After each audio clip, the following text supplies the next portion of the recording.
Hello, everybody, and welcome back to TJ's Lego Room. I'm TJ. Hi, happy St. Patrick's Day. I'm wearing green, and I am eating green banana bread.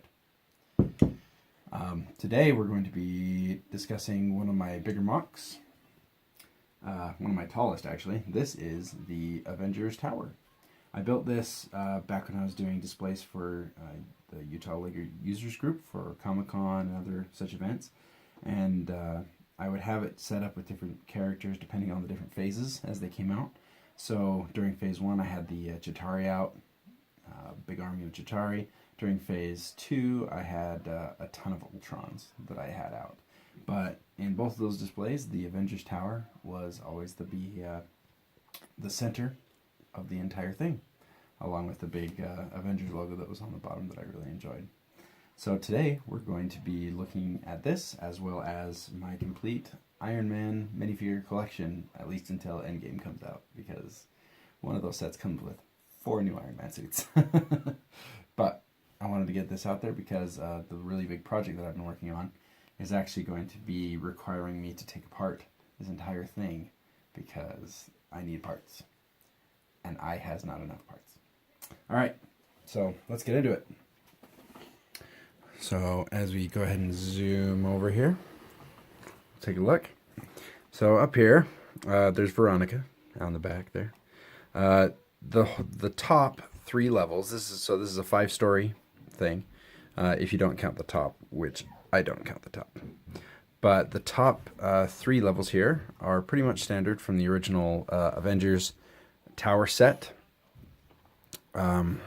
I'm going to move this out of the way and open it up for you. The top is pretty much identical. Still has that little drone thing inside it. So nothing changed there. We open it up. We can see just a couple little changes, but for the most part this thing is pretty standard. I have 2 couches in here now instead of just the one, which I believe the original had. Then we have Tony Stark's workplace. We have Ultron being built down here with one of Iron Man's helmets, because I just went through and I realized I had like 4 or 5 of these particular helmets extra. When you buy multiples of some sets, especially the smaller ones that have Iron Man, you get a lot. Then we have Loki's staff, or the Mind Stone staff right there. And then I did practice this once before, and it worked, so I'm going to try it again. We're going to lower down here real quick. Boop. And here we have the Iron Legion. I do have 4 of these guys. These guys are pretty cool. I have 4 of them because I did buy 2 of these sets and basically put them together along with a few extra pieces to make it work. One interesting thing about these guys is they have these trans-orange headpieces, but if you look really close, you can see a little bit of speckling on there. That is actually the Ultron print for the heads on these, and actually every single one of them has that print. I know it's a little weird, it doesn't look like a lot of printing, but yeah, that was the Ultron head for one of the Ultron characters. So very cool. I do have 4 of these guys. They are a little expensive on Bricklink, so I just kept the 4 that I originally got with the 2 sets. The other one is in my Iron Man lineup.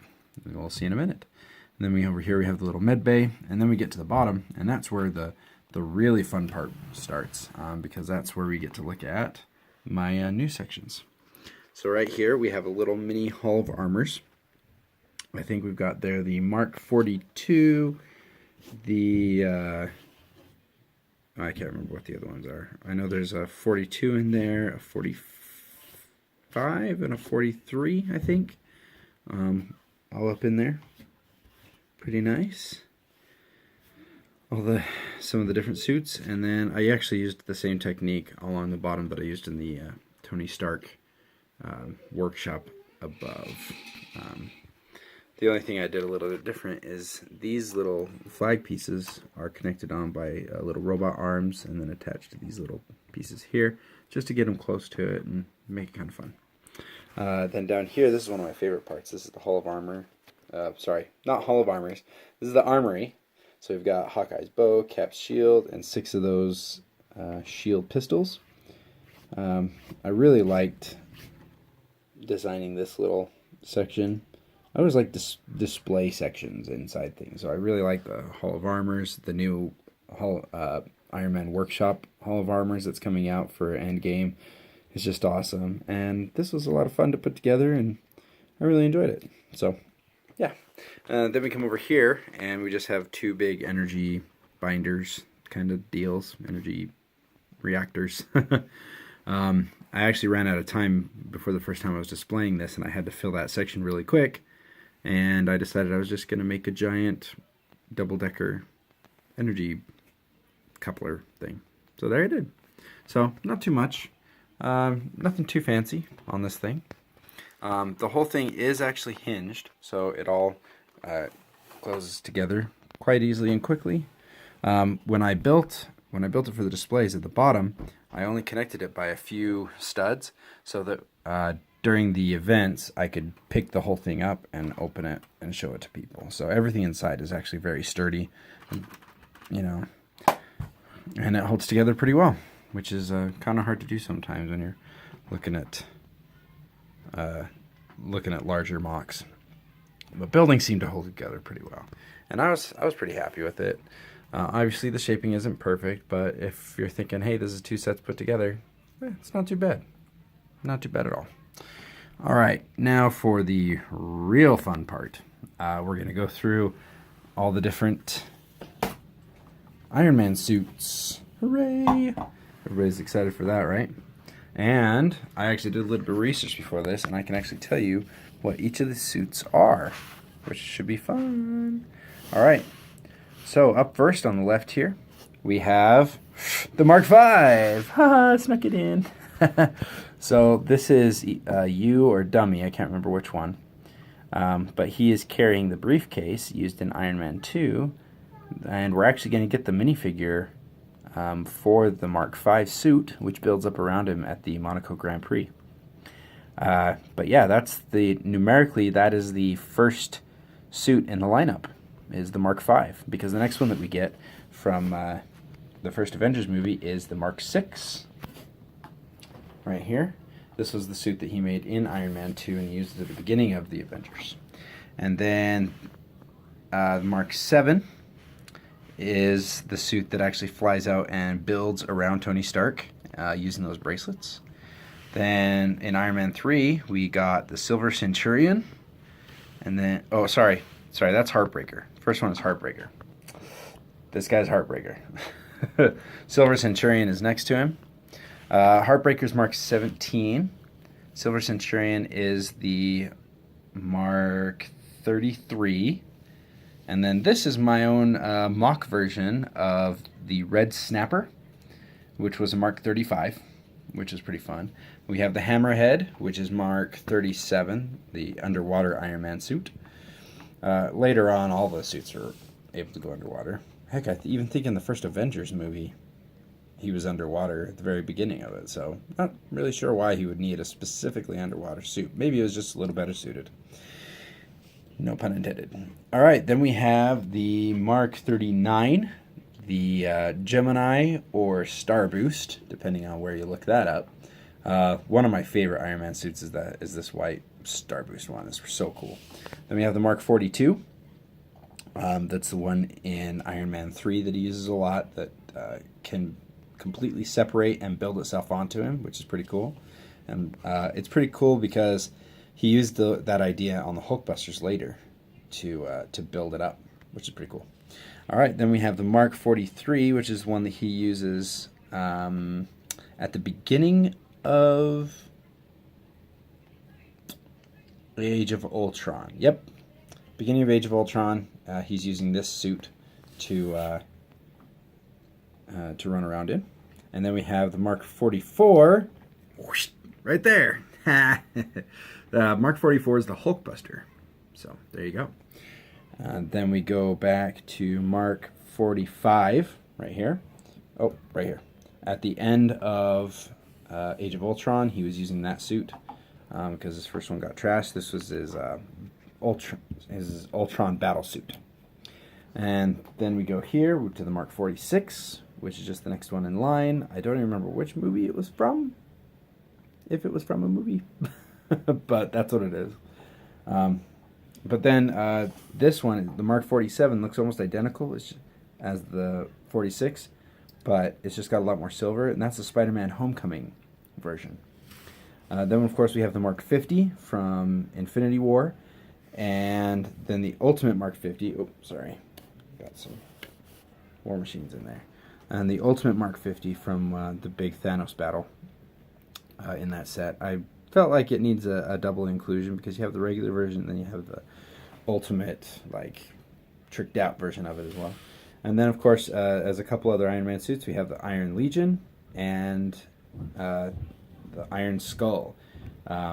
In one of the timelines, I think in one of the cartoons, Red Skull was really old and frail, and he was able to steal one of Tony's suits to give him back the power that he used to have, able to keep his body protected because it was pretty frail and weathered by age and all the things.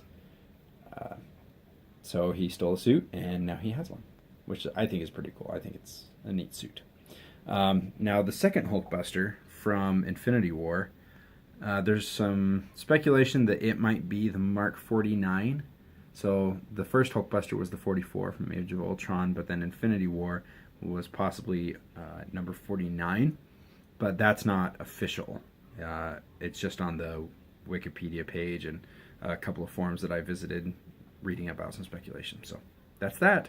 And then in the next, in Endgame, they have 4 new sets coming out in the Iron Man workshop set. You have the Mark 1, which is the original one in the cave. You have the Mark 5, which was the briefcase one over there. Then you have the Mark 41, which is Bones, which was the precursor to the 42.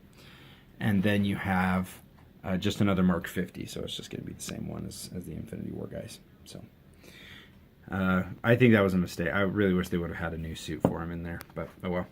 And then, of course, what wouldn't be complete without my Tony Starks and my Iron Patriots and War Machines.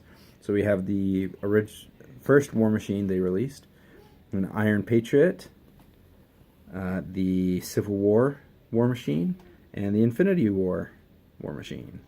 Infinity War War Machine. And then we have the Tony Stark from Iron Man 3 and Tony Stark from Infinity War, which I was pretty happy to get those. Anyway, so there you go, guys. There is my giant collection of Iron Men and Hulkbusters and Veronica. Hope you guys enjoyed this. I am super stoked for Endgame. The trailer just came out, and so I am just super in love with all the different things that they have coming out, all the new sets, all the new Iron Man suits that are coming out in that set. I felt inspired to go through all of my stuff and find out what Iron Man suits I have. I'm missing 5 suits, as a matter of fact. All these were purchased originally from the sets that they came in. So these guys are really as old as the first Iron Man sets. However, if I want to get those other 5, I'm going to have to bricklink them. One of them comes in the Ultimate Hulkbuster set. Another one came in the Detroit Steel versus Iron Man set, which I wasn't a big fan of. There was the Micro Machines, the little car Iron Man, short leg Iron Man. And then, of course, the Toy Fair 2012 or 2013 that goes for like $1,300, which I don't have, but that's okay. And I think that's the 5 that I'm still short. But you know what? I'm pretty happy with the ones that I have here. And yeah, the fact that I got them all in the original sets that they came in and didn't bricklink any of these guys makes me pretty proud. I've been collecting these for, what, 6 years now? 5-6 years. And so I'm pretty happy with my collection. So thanks so much. Hope you guys had a good time. And we'll see you guys next time in TJ's Lego Room. Bye.